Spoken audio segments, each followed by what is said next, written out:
সুমন্ত্রী এর আগেও বলছে যে প্রধানমন্ত্রী চাইলে আমি বিএনপির দায়িত্ব নিতে পারি। তাহলে দেখেন কত বড় বাসটা দিয়ে গেছে উনি প্রধানমন্ত্রী। মানে প্রধানমন্ত্রী চাইলে আরেকটা দলের সে দায়িত্ব নিবে, মানে প্রধানমন্ত্রী শব্দটা দায়িত্ব ভাগ করে দেয়। তো উনার কথা, উনি তো নিজের এলাকার দায়িত্ব ঠিক মতো নিতে পারে না। শুদ্ধ বাংলা যে লোক কথা বলতে পারে তার সাথে আমি কি ডিবেট করবো? হইতে পারে সে ব্যারিস্টার, তার আজকে সে কোথায়? তার দায়িত্বটা দিতাম, কিন্তু সে তো পলাই গেছে। দেখছি তোমরা যে প্লেনে করে ব্যাগ নিয়ে পালাইতেছে।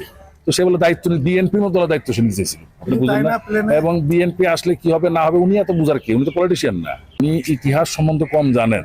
উনি 52 ইতিহাস জানেন না, উনি 69 ইতিহাস জানেন না, উনি আমাদের 71 মুক্তিযুদ্ধের ইতিহাস জানেন না, উনি স্বৈরাচারের বিরুদ্ধে এরশাদ আন্দোলনের ইতিহাস জানেন না।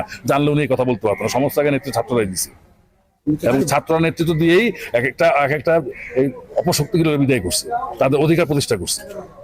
ছাত্রদের হাতে নেতৃত্ব থাকবে না তো কার হাতে নেতৃত্ব থাকবে? ছাত্র নেতৃত্ব দিতে পারবে না? যে ছাত্র তার বলিষ্ঠ কণ্ঠ দিয়ে একটি সরকারের পতন ঘটাতে পারে, সেই